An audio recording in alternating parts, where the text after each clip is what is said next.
আসসালামু আলাইকুম। স্কুল ম্যাথমেটিক্সের আজকের বিজ্ঞান ক্লাসে তোমাদের সকলকে স্বাগতম। অষ্টম শ্রেণীর শিক্ষার্থীরা যারা রয়েছে তাদের জন্য আমরা নিয়ে এসেছি ওয়ান শট আমাদের দশম অধ্যায়ের উপরে অম্ল ক্ষারক এবং লবণ। তো আমাদের এই চ্যাপ্টারটা আসলে খুব একটা ভাইটাল একটা চ্যাপ্টার, যদিও এটার মধ্যে আসলে ম্যাথমেটিক্যাল বা মানে কিছু কিছু বিক্রিয়া আছে আর থিওরি জিনিসটা আসলে বেশি। এই জিনিসটার একটা হচ্ছে বেসিক, আসলে আমাদের 9-10 তারপর ইন্টারমিডিয়েটে যেই মানে এর উপর ভিত্তি করে যে চ্যাপ্টারগুলো রয়েছে, 9-10-এ এই একই টাইটেলের উপরে আরেকটা চ্যাপ্টার রয়েছে, ওখানে একটু বিশদভাবে আলোচনা করা রয়েছে। তো আমরা যদি এই চ্যাপ্টারটা এখান থেকে বেসিক না নিতে পারি তাহলে কিন্তু আমাদের পরে ওই চ্যাপ্টারটা ধরতে অনেক অসুবিধা হবে। তো চলো আমরা শুরু করি। এখানে কি বলা হয়েছে,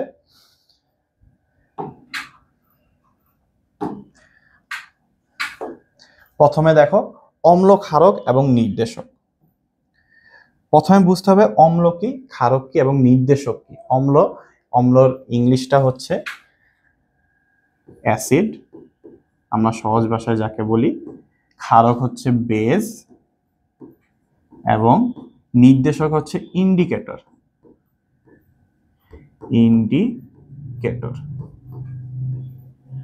বুঝা গেছে? এই এসিড জিনিসটা মাথায় আসলে আমাদের মাথায় আসলে কি আসে, একদম জাস্ট ইমাজিন করো বাস্তব জীবনের সাথে। এসিড জিনিস মানে কি?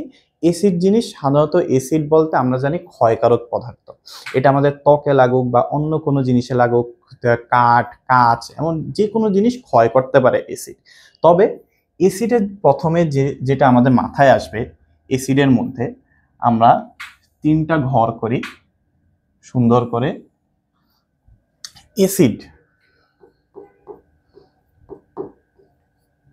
এসিডের জন্য সর্বপ্রথম আমাদের যেটা মাথায় আসা লাগবে সেটা হচ্ছে হাইড্রোজেন। সর্বপ্রথম যেটা মাথায় আসতে হবে সেটা হচ্ছে হাইড্রোজেন। হাইড্রোজেন হচ্ছে পর্যায় সারণীর একদম প্রথম মৌল। এর প্রোটন সংখ্যা 1 এবং ভর সংখ্যাও 1। এদের কোনো নিউট্রন থাকে না। এই হাইড্রোজেনটা মানে এসিডের সর্বপ্রথম শর্ত হচ্ছে তার মধ্যে হাইড্রোজেন থাকতে হবে। এখন হাইড্রোজেন থাকলেই যে হবে তা না, আরেকটা শর্ত আছে। সেই শর্তটা হচ্ছে যে জলীয় দ্রবণে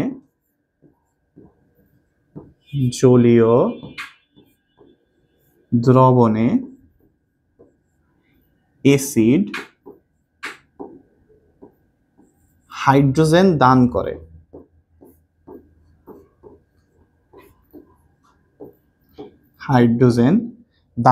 জলীয় দ্রবণে এসিড কি করে? হাইড্রোজেন দান করে, অর্থাৎ হাইড্রোজেন ছেড়ে দেয়।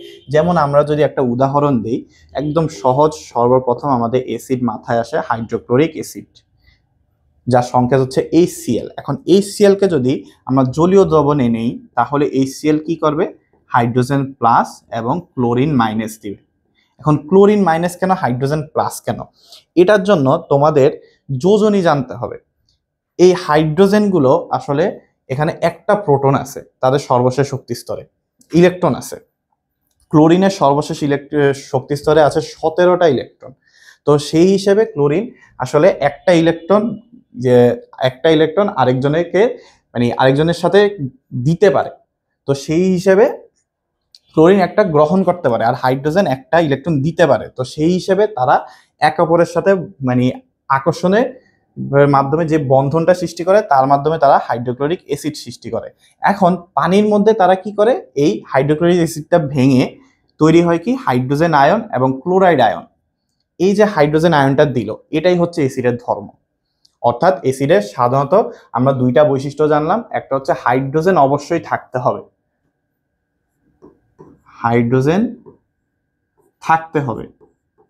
আর দ্বিতীয়ত জলীয় দ্রবণে তারা হাইড্রোজেন দান করবে।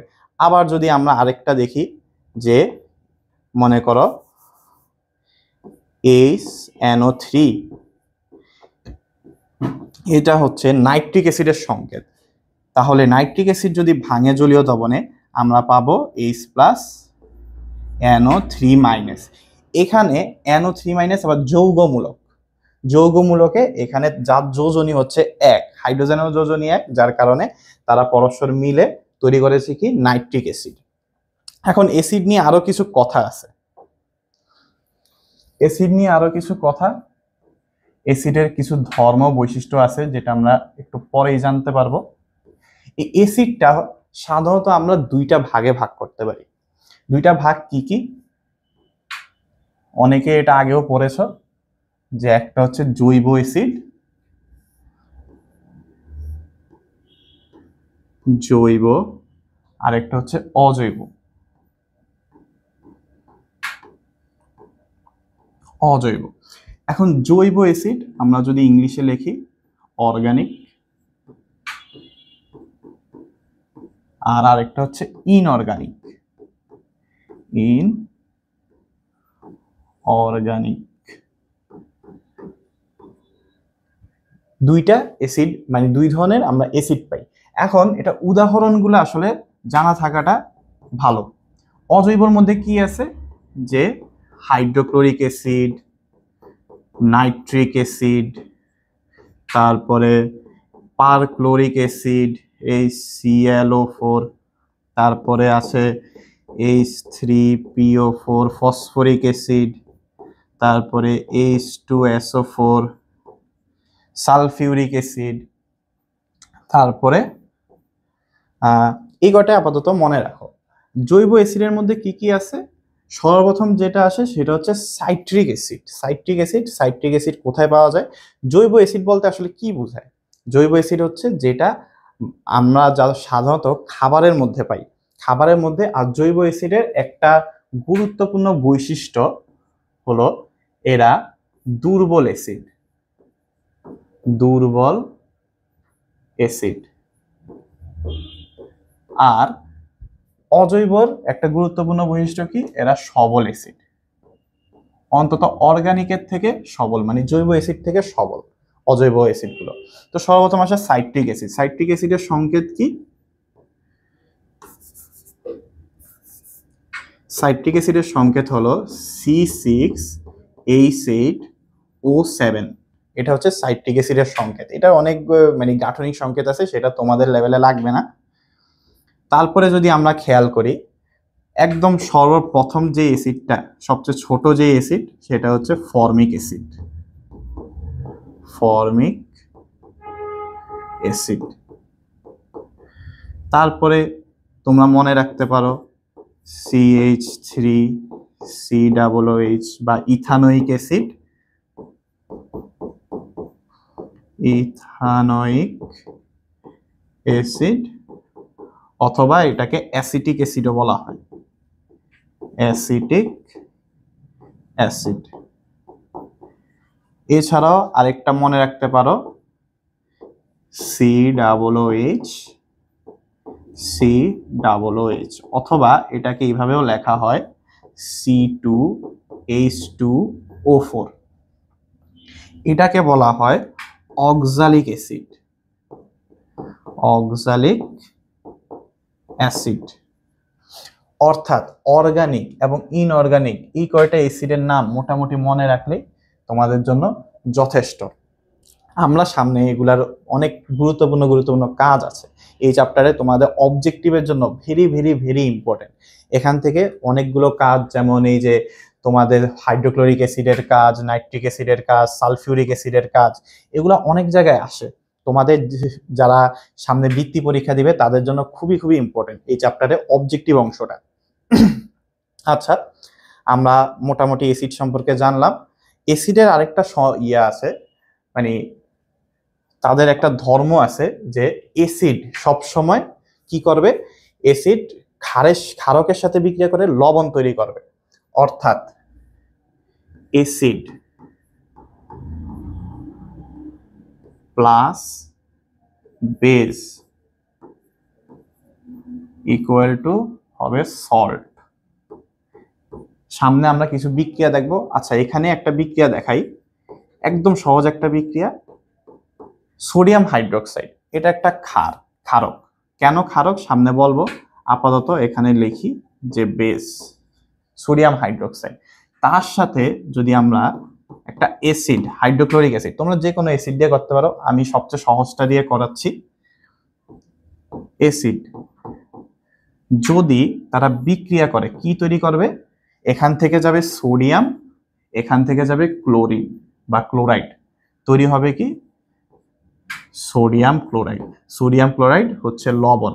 আমরা যে লবণ খাই সেই লবণের সংকেত হচ্ছে এই সোডিয়াম ক্লোরাইড।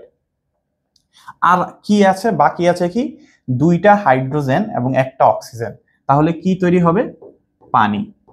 অর্থাৎ এসিড এবং ক্ষারক পরস্পরের সাথে বিক্রিয়া করে কি তৈরি করবে সল্ট প্লাস ওয়াটার। তোমাদের 8 লেভেলের জন্য এই জিনিসটা হচ্ছে সবচেয়ে ইম্পর্টেন্ট, যে এসিড বেসের সাথে বিক্রিয়া করে কি তৈরি করে, বেসের সাথে বিক্রিয়া করে তৈরি করবে সল্ট এবং ওয়াটার। আচ্ছা, এবার আসো এসিড গেল। আর এসিডের সংজ্ঞাটা তোমরা এভাবে বলতে পারো যে যে সকল যৌগ যে সকল যৌগতে হাইড্রোজেন আয়ন বিদ্যমান আছে এবং তারা জলীয় দ্রবণে হাইড্রোজেন আয়ন দান করে এবং ক্ষারকের সাথে বিক্রিয়া করে লবণ এবং পানি উৎপন্ন করে, তারাই হচ্ছে অ্যাসিড। একটু বড়, তারপরেও 3টা পয়েন্ট অবশ্যই তোমাদের দেওয়াটা একটা হচ্ছে হাইড্রোজেন আয়ন থাকবে, দ্বিতীয় হচ্ছে তারা জলীয় দ্রবণে হাইড্রোজেন দিবে, জলীয় দ্রবণে H+ দান করবে এবং সর্বশেষ ক্ষারকের সাথে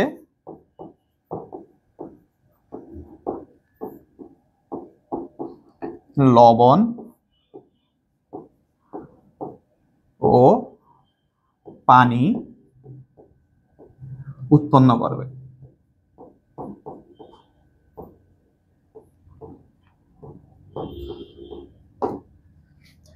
এই গেল অ্যাসিড নিয়ে আলোচনা। এইবার আসো ক্ষারক নিয়ে আলোচনা। ক্ষারক নিয়ে অল্প একটু আলোচনা করা যাক।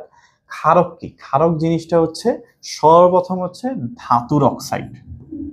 যে সকল, সংজ্ঞাটা এখানে লিখে দিই, যে সকল ধাতুর অক্সাইড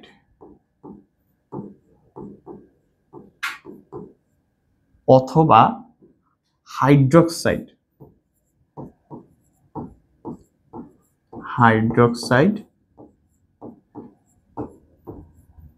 কি করবে, যেহেতু ক্ষারক তার মানে তারা অ্যাসিডের সাথে মানে উল্টো অ্যাসিডের সাথে বিক্রিয়া করে তারা লবণ তৈরি করবে। অ্যাসিডের সাথে বিক্রিয়া করে অ্যাসিডের সাথে বিক্রিয়ায় লবণ ও পানি তৈরি করে,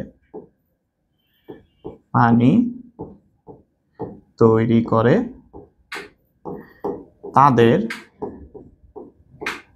ক্ষারক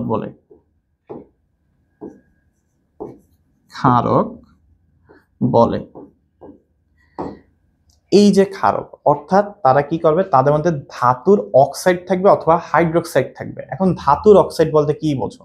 আমাদের পর্যায় সারণী 1 নং গ্রুপ, তোমরা যারা ক্লাস 8-এ আছো তাদের জন্য একটা সাজেশন থাকবে যে প্রথম 18টা মৌল পর্যায় সারণীর সবগুলা 18টা মৌলের ইলেকট্রন সংখ্যা, ভর সংখ্যা, প্রোটন সংখ্যা সহ সিরিয়ালে মুখস্থ করা। কারণ এখান থেকে তোমাদের কেমিস্ট্রির মূল ভিত্তিটা গড়ে উঠবে। তোমাদের এখন যে ছোট ছোট যে ইয়াগুলো আছে, এগুলো বিক্রিয়া, তারপর বিভিন্ন এই যে জিনিসপত্রগুলো, অ্যাসিড, ক্ষার, এগুলা পুরোটাই পর্যায় সারণীর উপর নির্ভর করে তৈরি করা হয়েছে। তো পর্যায় সারণীর প্রথম 18টা মৌল অবশ্যই তোমাদের ক্লাস 8-এ অন্তত যারা রয়েছে তাদের একদম সিরিয়ালে প্রোটন সংখ্যা, ভর সংখ্যা, ইলেকট্রন সংখ্যা সহ মুখস্থ করতে হবে। এটা যদি করো তোমাদের কাছে এই জিনিসগুলো আসলে খুবই সহজ হবে। এই চ্যাপ্টারটার জন্য যোজনী তোমার পর্যায় সারণীর প্রথম 18টা মৌল, তারপর বিভিন্ন ধাতুগুলো, অধাতুগুলো বা মৃৎখাত ধাতুগুলো, এই ছাড়া তোমাদের যেই যোজনী প্রত্যেকটা এই যে সোডিয়ামের, ক্লোরাইডের, তারপরে এখন আরো কিছু লাগবে, এগুলা যোজনীগুলো মুখস্থ করা। কোনটা যৌগমূলক, কোনটা মৌল, কোনটা যৌগ, কোনটা পরমাণু, কোনটা অণু, এইসব কিন্তু তোমাদের একদম বেসিক লেভেল থেকে জানা থাকতে হবে। এটা তোমাদের জানার সময় হচ্ছে এই ক্লাস 8। ক্লাস 8-এর পরে যখন ক্লাস 9-10-এ উঠবা এই সকল একটু ব্রড হবে। যখন ইন্টারমিডিয়েটে যাবা তখন দেখবা বিশাল পড়া। তো এখন থেকে যদি বেসিকটা তোমরা ভালো করে ঠিক রাখতে পারো তাহলে পরে গিয়ে আর সমস্যাটা হবে না। এখন আমরা দেখি যে ধাতুর অক্সাইড বা হাইড্রোক্সাইড বলতে কি বোঝানো হয়েছে। সর্বপ্রথম ধাতু কোনগুলো, কিছু আমি ধাতুর নাম লিখি। দেখো, সোডিয়াম, পটাশিয়াম, ম্যাগনেসিয়াম, ক্যালসিয়াম, এছাড়া আরো আছে। আচ্ছা, এই চারটাই আগে বলি। সোডিয়ামের ধাতু কি হবে? Sodium N2O। কেন N2O হলো? টুটা কোথা থেকে আসলো?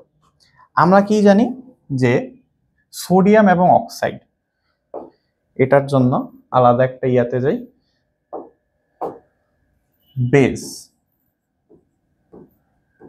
বেজের মধ্যে আমরা কি বলেছি? অক্সাইড অথবা হাইড্রোক্সাইড। অক্সাইডের যোজনী হচ্ছে O2-, অর্থাৎ অক্সাইডের যোজনী হচ্ছে 2, আর OH-, OH এর যোজনী হচ্ছে 1। আমরা কি জানি? পর্যায় সারণী প্রথম গ্রুপের যে মৌলগুলো আছে, যেমন lithium, sodium, potassium, rubidium, caesium, francium, এগুলো হচ্ছে প্রথমে হাইড্রোজেন আছে, হাইড্রোজেনকে আমরা ধাতু বলবো না, হাইড্রোজেন অন্য একটা, হাইড্রোজেন ধাতুর পর্যায়ে পড়ে না। এগুলা সবগুলার যোজনী হচ্ছে 1, সবগুলার যোজনী 1। এরপরে যারা আছে এর মধ্যে, যেমন ম্যাগনেসিয়াম, তারপরে ক্যালসিয়াম, এরকম আরো আছে, এদের যোজনী হচ্ছে, তোমাদের দুইটাই লাগে 2। এরপরে আরেকটা গুরুত্বপূর্ণ আছে অ্যালুমিনিয়াম, যেটা হচ্ছে 3 যোজনী। তো এই কয়টা যোজনী যদি মনে রাখো তাহলে তোমরা অক্সাইডগুলো এগুলার উপর ভিত্তি করেই গঠিত হবে। যেহেতু অক্সাইডের 2, তার মানে নিয়মটা হচ্ছে সোডিয়াম দিয়েই করাই, সোডিয়ামের 1, অক্সাইডের 2, O2-। এর যোজনী, অক্সিজেনের যোজনী যাবে সোডিয়ামের মধ্যে ক্রস সেকশন করে, সোডিয়ামের যোজনী যাবে অক্সিজেনের মধ্যে, অর্থাৎ এটা হবে সোডিয়াম 2O1। যেহেতু 1 লেখা লাগে না, তো এটা হবে সোডিয়াম Na2O। এটা হচ্ছে নিয়ম অক্সাইড লেখার।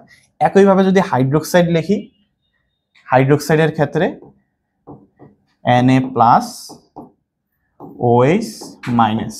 যদি এটারও ক্রস করে আমরা তার যোজনীগুলো লিখি, কি আসবে? সোডিয়াম 1 এবং OH1। 1 তো লেখা লাগে না, সাধারণভাবেই আসবে সোডিয়াম হাইড্রোক্সাইড।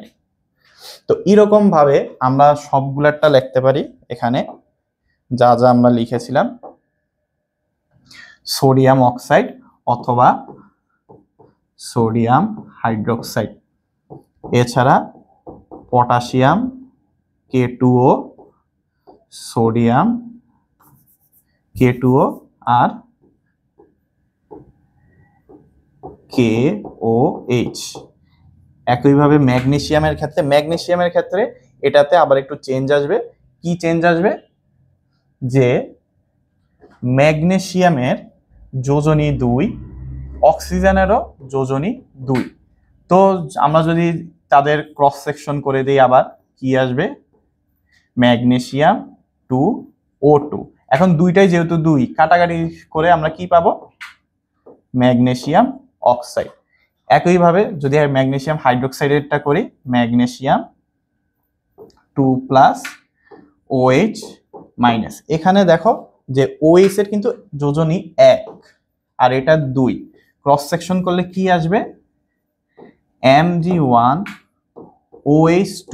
এখন এই 2 দ্বারা কি তুমি পুরা OH কে বুঝাচ্ছ নাকি শুধু H কে বুঝাচ্ছ? এটা কিন্তু স্পেসিফিক করে দেওয়া লাগবে। তো স্পেসিফিকটা কিভাবে করবা? একটা ব্র্যাকেট দিয়ে দিবা। আর 1 তো লেখা লাগে না, তো আমরা যদি পরে লিখি এভাবে, ম্যাগনেসিয়াম হাইড্রোক্সাইড। অর্থাৎ এখানে যে লিখলাম আমরা,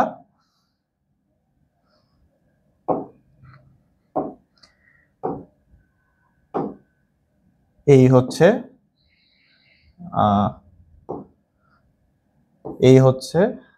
এমন হচ্ছে কেন? হুম, এই হচ্ছে sodium oxide, sodium hydroxide, magnesium oxide এবং ম্যাগনেসিয়াম হাইড্রোক্সাইডের সংকেত। এখন এইভাবে তোমাদের পটাশিয়ামও হবে, ক্যালসিয়াম হবে। ক্যালসিয়াম হবে ম্যাগনেসিয়ামের মতো, পটাশিয়াম হবে সোডিয়ামের মতো, যেটা আমি এখানে লিখতেছিলাম। কি হবে এখানে? ম্যাগনেসিয়াম MgO, আর এখানে হবে ম্যাগনেসিয়াম হাইড্রোক্সাইড। একইভাবে ক্যালসিয়ামেও হবে ক্যালসিয়াম অক্সাইড, ক্যালসিয়াম হাইড্রোক্সাইড, যেটা ব্র্যাকেট হবে 2 গেল। এখন এদের কিছু বৈশিষ্ট্য, যেমন অ্যাসিডের একটা বৈশিষ্ট্য ছিল, অ্যাসিডের একটা বৈশিষ্ট্য লিখব, সেটা হচ্ছে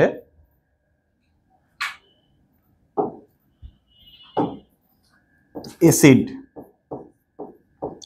হয় টক স্বাদযুক্ত, টক স্বাদ যুক্ত। আর বেজ হয় কি? বেজ হয় ক্ষারক,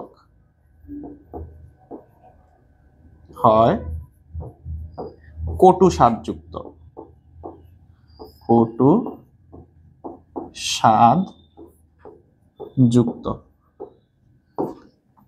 মোটামুটি অ্যাসিড এবং বেজ নিয়ে এতটুকুই আলোচনা। এখন বেজের আলোচনা এখনো শেষ হয়নি। বেজের আলোচনায় আমাদের আরেকটা জিনিস জানতে হবে, সেটা হচ্ছে ক্ষার বা অ্যালকালি। এবার আমরা জানবো ক্ষার অথবা অ্যালকালি সম্পর্কে। অ্যালকালি জিনিসটা খুবই সহজ জিনিস। আমরা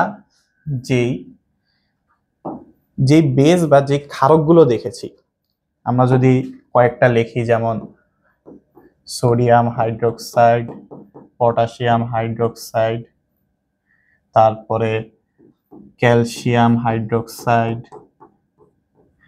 তারপরে ম্যাগনেসিয়াম হাইড্রোক্সাইড।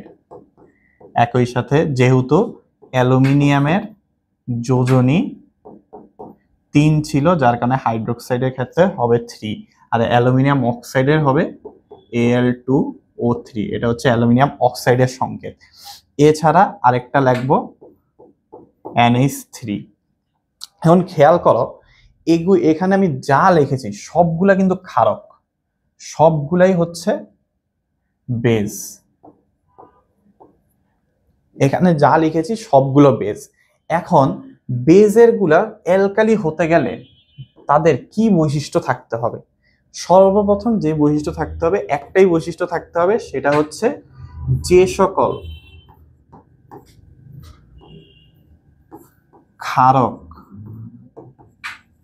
পানিতে দ্রবীভূত হয়,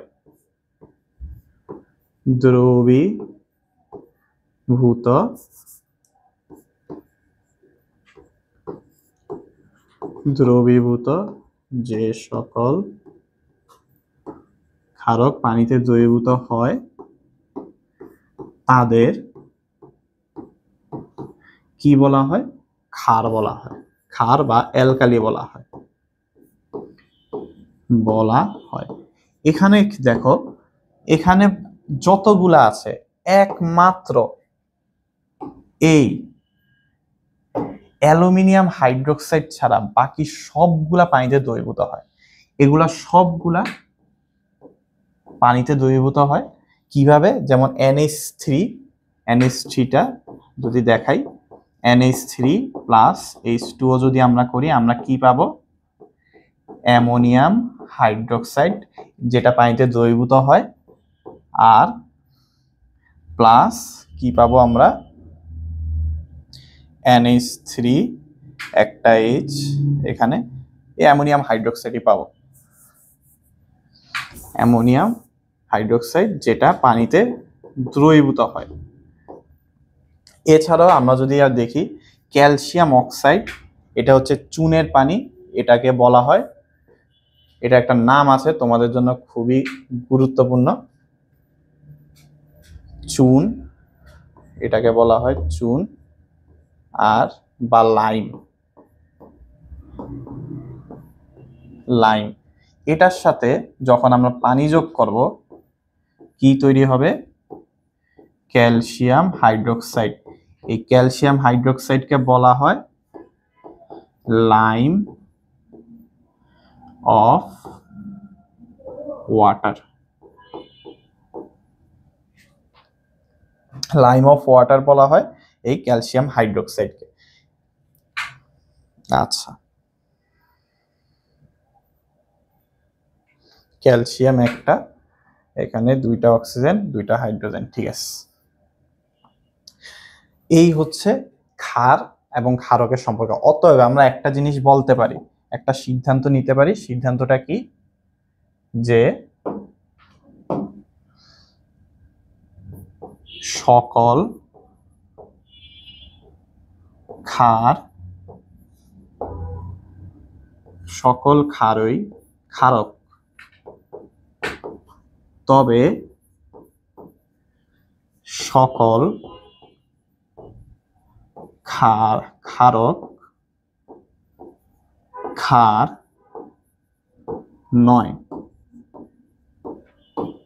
এটা হচ্ছে সিদ্ধান্ত, এবং এটা তোমাদের সিকিউতে অনেকবার আসে। এছাড়াও তোমাদের এমসিকিউর জন্য এই কথাটা খুবই খুবই ইম্পর্টেন্ট। কেন? সকল ক্ষারই ক্ষারক, তবে সকল ক্ষারক ক্ষার নয়। এটা বারবার আসে তোমাদের কোশ্চেনে, এই হচ্ছে তার ব্যাখ্যা। আচ্ছা, এবার আসো আমরা একটু ইয়াতে যাই। নির্দেশক। নির্দেশক কি জিনিস? নির্দেশক হচ্ছে যে সকল পদার্থ নিজেদের বর্ণ পরিবর্তনের মাধ্যমে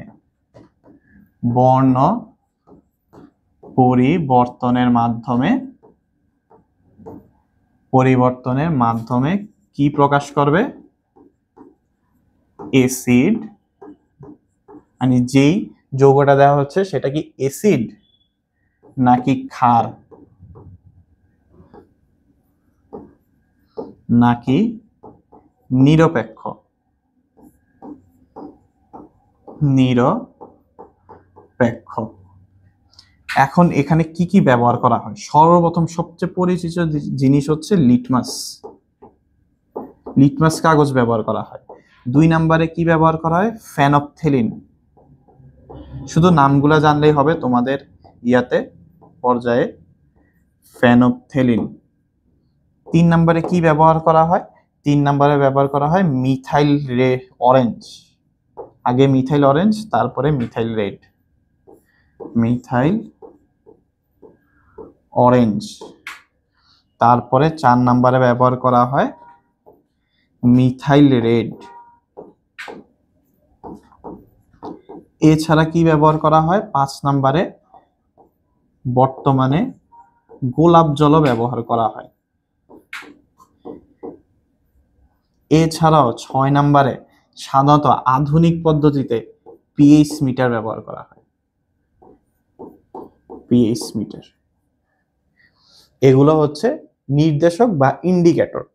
এখন লিটমাস নিয়ে কিছু কথা আছে, যে এই যে লিটমাস তৈরি করা হয় কার থেকে?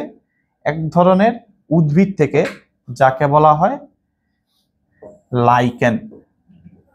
লাইকেন থেকে তৈরি করা হয় এই লিটমাস। এটা গুরুত্বপূর্ণ। লাইকেন থেকে তৈরি করা হয় লিটমাস পেপার।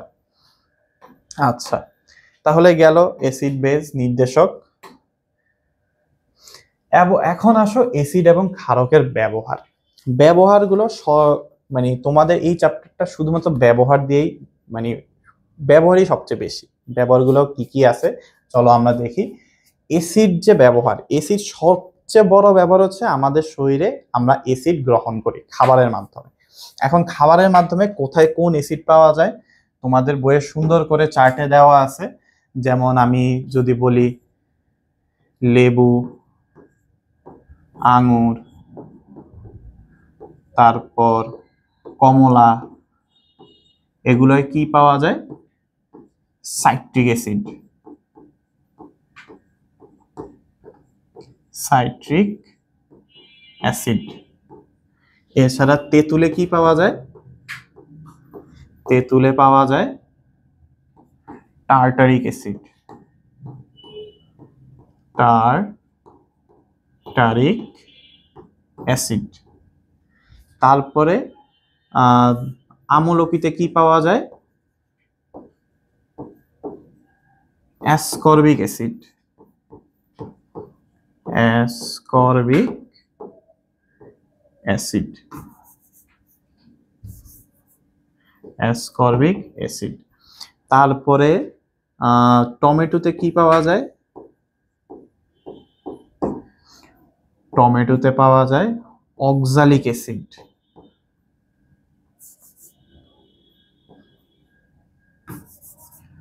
অক্সালিক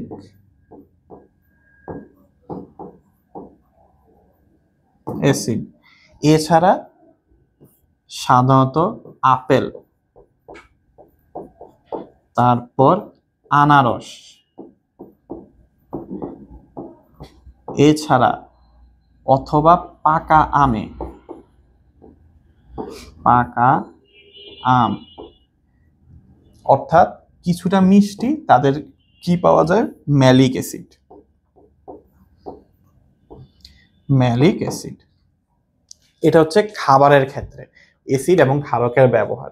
তো অ্যাসিডের প্রথম ব্যবহারটা আমরা জানলাম যে খাবারের ক্ষেত্রে, এগুলো সুন্দর করে বইতে দেওয়া আছে, তারপরেও আমি লিখে দিলাম। তারপরে আমাদের পাকস্থলীতে খাবার ডাইজেস্ট হওয়ার জন্য এক ধরনের অ্যাসিড খরিত হয় আমাদের পাকস্থলী থেকে, যেই অ্যাসিডের নাম হচ্ছে হাইড্রোক্লোরিক অ্যাসিড। এটা খরিত হয় পাকস্থলীর প্যারাইটাল নামে কিছু কোষ আছে, প্যারাইটাল অথবা অক্সিনটিক কোষ।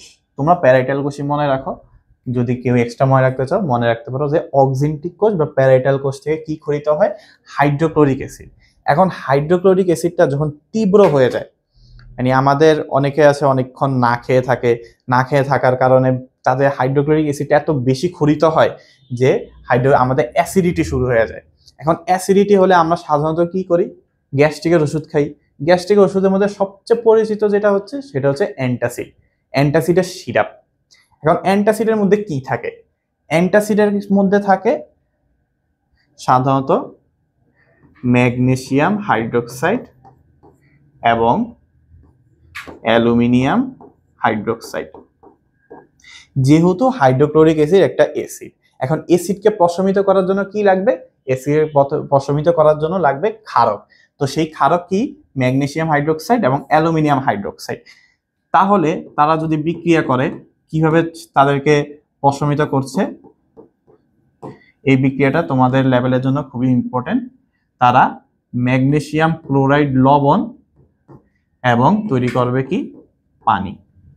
তার মানে 2 অণু হাইড্রোক্লোরিক অ্যাসিড লাগবে যদি সমতা করো। এখানেও আমরা যদি দেখি কি তৈরি করবে?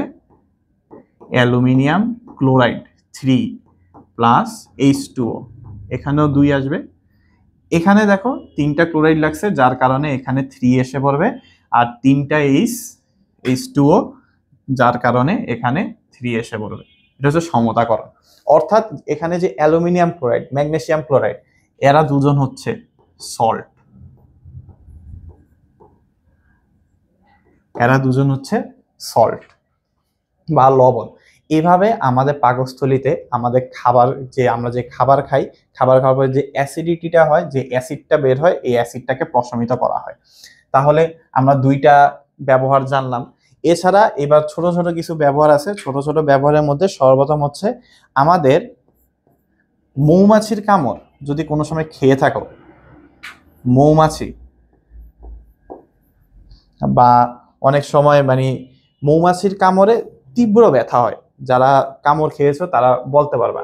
মৌমাছি কি করে? আমাদের গ্রামের সাইডে মৌমাছি যখন কামড় দেয়, তখন মৌমাছির যে জায়গায় কামড় দেয় ওখানে চুন লাগিয়ে দেওয়া হয়। কেন চুন লাগিয়ে দেওয়া হয়? চুনের মধ্যে থাকে ক্যালসিয়াম অক্সাইড। চুন হচ্ছে ক্যালসিয়াম অক্সাইডের একটা মিশ্রণ। এখন আমরা যখন কোনো মৌমাছি কামড় দেয়, তখন সেখানে মৌমাছির হুল থেকে অ্যাসিড নিঃসরিত হয়, আমাদের এখানে এসিড মানে মৌমাছি হুলের মাধ্যমে এসিড ছেড়ে দেয়। তো এসিডের কারণে আমাদের এখানে জ্বালাপোড়া করে। এখন এই জ্বালাপোড়া কমানোর জন্য যেহেতু এসিড, তাকে কিভাবে প্রশমিত করতে পারবো? প্রশমিত করতে হবে ক্ষার দ্বারা। তো সেই প্রশমিত করতে হবে ক্ষারক দ্বারা। সেই ক্ষারক হচ্ছে ক্যালসিয়াম অক্সাইড বা চুন। এই হচ্ছে আরেকটা ব্যবহার, এটা হচ্ছে ক্ষারকের ব্যবহার। এছাড়া আরেকটা জিনিস হচ্ছে ব্লিচিং পাউডার। আমরা বহুল ব্যবহৃত ব্লিচিং পাউডার, এই ব্লিচিং পাউডারের সংকেতটা তোমাদের লাগবে। ব্লিচিং পাউডারের সংকেত,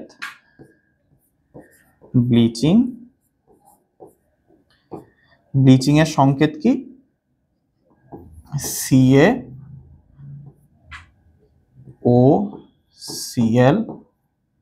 Cl, এটা হচ্ছে ব্লিচিং পাউডারের সংকেত।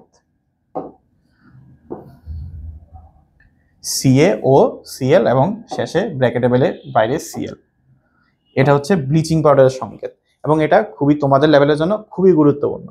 আরেকটা জিনিস হচ্ছে সাবান।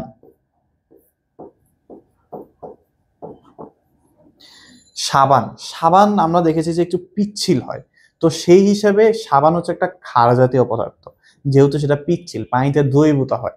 এই সাবানটা আমরা যে পরিমাণ সাবান ব্যবহার করি, তো এই সাবানটা হচ্ছে একটা ক্ষার জাতীয় পদার্থ। এই সাবানের সংকেতটা তোমাদের জন্য যদি চাও মনে রাখতে পারো, C15H35 আর COONA, এটা হচ্ছে সাবানের সংকেত। যদিও তোমাদের লেভেলের জন্য একটু কঠিন হয়ে যায়, তারপরেও যদি মনে রাখতে পারো তাহলে তো ভালোই। সাবান হচ্ছে একটা ক্ষার জাতীয় পদার্থ, ক্ষার, এবং এরা পিচ্ছিল। তার মানে ক্ষারক যে পদার্থগুলো আছে তাদের একটা ধর্ম পাওয়া গেল, তারা পিচ্ছিল হয়। আরেকটা ধর্ম পেয়েছিলাম যে তারা কটু স্বাদযুক্ত হয়। তো সেই হিসেবে এরাও, এই সাবান, তারাও পিচ্ছিল। এবার আরো কিছু গুরুত্বপূর্ণ মানে বৈশিষ্ট্য দেওয়া আছে তোমাদের বইতে, গুরুত্বপূর্ণ কাজ দেওয়া আছে। যেমন বিস্ফোরক হিসেবে কোনটা ব্যবহার করা হয়? বিস্ফোরক, তারপরে বিভিন্ন ধরনের শিল্পের মধ্যে কি আছে? ধরো কাগজ শিল্প, তারপরে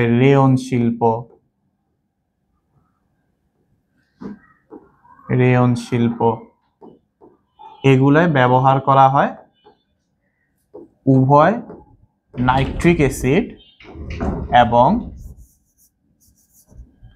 HNO3 এবং সালফিউরিক অ্যাসিড,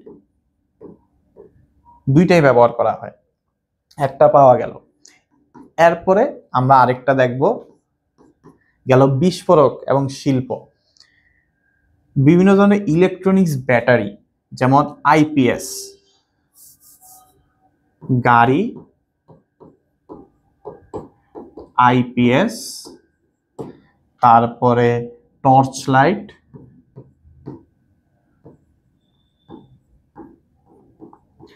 এগুলোর ভিতরে যে অ্যাসিডটা ব্যবহার করা হয় তা হচ্ছে সালফিউরিক অ্যাসিড। এছাড়া স্বর্ণ তৈরিতে স্বর্ণকাররা কি ব্যবহার করে? তৈরিতে ব্যবহার করে নাইট্রিক অ্যাসিড। এছাড়া কি আছে? সাপের উপদ্রব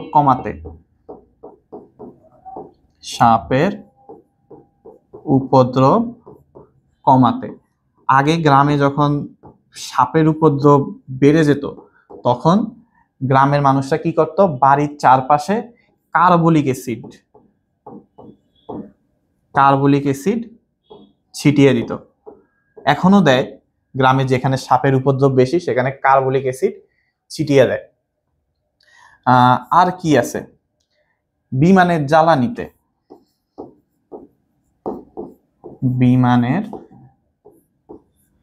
জ্বালানিতে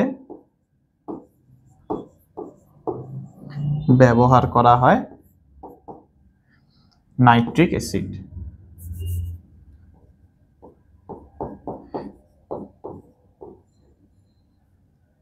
তারপরে আর কি আছে, মোটামুটি এগুলাই কাজ, এরকম আরো অনেকগুলা কাজ দেওয়া আছে তোমাদের বইতে।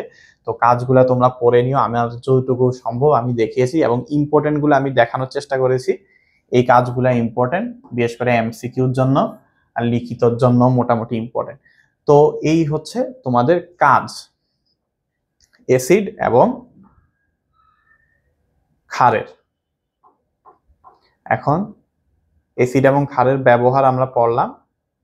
এবার অ্যাসিড এবং ক্ষারের কিছু গুরুত্বপূর্ণ বৈশিষ্ট্য। এখন বৈশিষ্ট্য পড়ার একটা সহজ বুদ্ধি হচ্ছে তাদের মধ্যে পার্থক্য পড়ে ফেলা। অর্থাৎ অ্যাসিড এবং ক্ষারের মধ্যে পার্থক্যটা যদি আমরা পড়ি, পার্থক্যের মধ্যে তাদের সকল বৈশিষ্ট্য এসে পড়বে।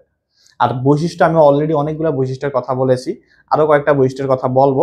তো সেই হিসেবে তাদের পার্থক্য করে পড়াটা হচ্ছে সবচেয়ে বুদ্ধিমানের কাজ। এখন পার্থক্যের জন্য আমি শুধুমাত্র অ্যাসিডের গুলা করব, তোমরা হোমওয়ার্ক হিসেবে অ্যাসিডের ঠিক উল্টাটা করবা তোমরা ক্ষারক। তো সেটা থাকবে তোমাদের হোমওয়ার্ক। তো আমরা যদি পার্থক্য করি অ্যাসিড এবং ক্ষারের মধ্যে পার্থক্য, পার্থক্য লেখার সবচেয়ে সুন্দর টেকনিক হচ্ছে একটা ঘর করে ফেলা। আমি ঘর করলাম না, এভাবেই লিখি। প্রথমে আমি অ্যাসিডের গুলা লিখবো। অ্যাসিডের সর্বপ্রথম কি, এদের হাইড্রোজেন থাকবে। তার মানে কি, ইয়ার তোমার বেশিরভাগ ক্ষারের কি থাকে, বেশিরভাগ ক্ষারের থাকে হাইড্রোক্সিল OH, আর এদের থাকে হাইড্রোজেন। জলীয় দ্রবণে কি দেয়, জলীয় দ্রবণে হাইড্রোজেন দেয়। তাহলে ক্ষারক কি দিবে, ক্ষারক দিবে জলীয় দ্রবণে OH বা হাইড্রোক্সিল মূলক। 3 নম্বরে কি, টক স্বাদযুক্ত, টক স্বাদযুক্ত। তার মানে ক্ষারক কি, ক্ষারক হবে কটু স্বাদযুক্ত এবং পিচ্ছিল। পিচ্ছিলটা তোমরা এখানে দিয়ে দিতে পারো। 4 নাম্বারে দিতে পারো। এই দুইটার মানে ইয়াটা প্রায় সেম সেম, কি এদের বৈশিষ্ট্যের ক্ষেত্রে যেহেতু যায় জিনিসটা, যার কারণে পার্থক্যের মধ্যে আমি লিখে দিতেছি। জিনিসটা কি, ক্ষারকের সাথে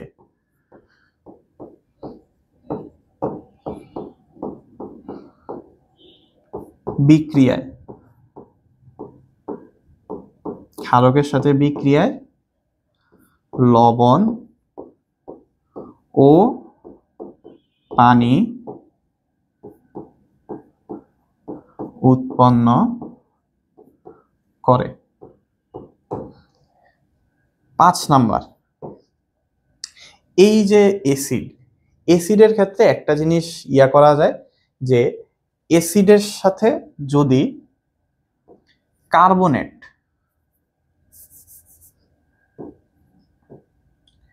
কার্বনেটের বিক্রিয়া করানো হয়, কার্বনেটের সাথে অ্যাসিড কি দেবে, কার্বন ডাই অক্সাইড গ্যাস সৃষ্টি করবে, গ্যাস তৈরি করবে। যেমন যদি একটা উদাহরণ দেই, যে একটা কার্বনেট, ধরো calcium carbonate plus hydrochloric acid যদি দেই, তাহলে কি তৈরি করবে, calcium chloride plus carbon die oxide সাথে আরেকটা জিনিস তৈরি করবে, সেই জিনিসটা হচ্ছে পানি। অর্থাৎ কার্বন ডাই অক্সাইড গ্যাস তৈরি করবে কার্বনেটের সাথে বিক্রিয়া করে, এটা হচ্ছে ক্যালসিয়াম কার্বনেট। ক্যালসিয়াম কার্বনেটের সাথে যদি অ্যাসিড বিক্রিয়া করে কি তৈরি করবে, কার্বন ডাই অক্সাইড। তারপরে 6 নাম্বারে ক্ষারকটা এখান থেকে মুছে ফেলি, ক্ষারকটা তোমরা বাসায় আলাদা একটা ইয়া করে দিও, আমার এখানে জায়গা নেই যার কারণে আমি মুছে ফেললাম। 6 নাম্বারে কি, ধাতুর সাথে বিক্রিয়ায়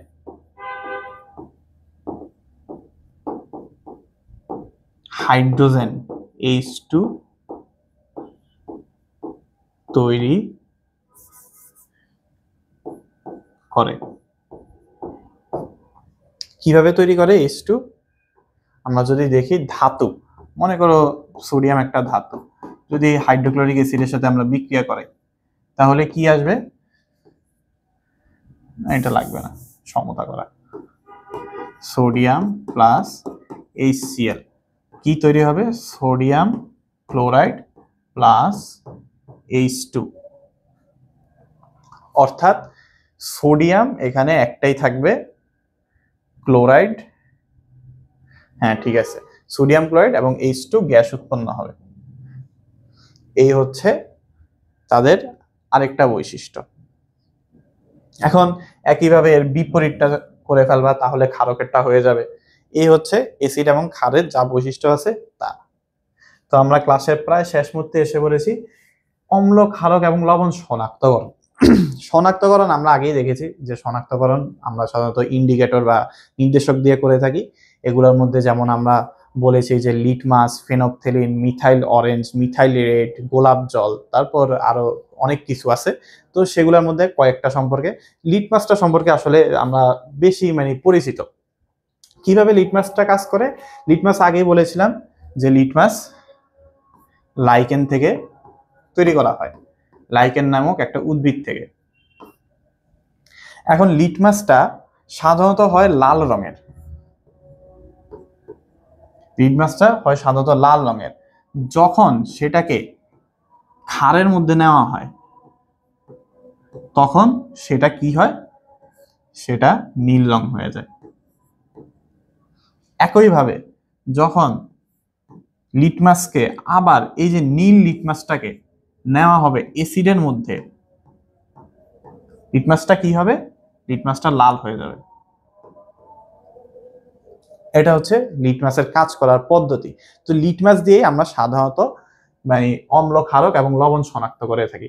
এছাড়া তোমাদের বইতে দুইটা পরীক্ষা দেওয়া আছে, গোলাপ জলের আর একটা হচ্ছে লিটমাস পেপারে। তো তোমরা চাইলে পরীক্ষাগুলো করে দেখতে পারো, পরীক্ষাগুলো নিজেরা করবা। আর এখানে আসলে আর তেমন কিছু নাই পড়ানোর মতো। ধন্যবাদ, তোমরা এতক্ষণ সাথে ছিলে। এই ক্লাসটা কেমন লেগেছে অবশ্যই জানাবা। আর তোমাদের জন্য আরো অনেক ক্লাস আসবে আমাদের স্কুল ম্যাথমেটিক্সের পক্ষ থেকে। ধন্যবাদ সকলকে, ভালো থাকবে সকলে। আসসালামু আলাইকুম।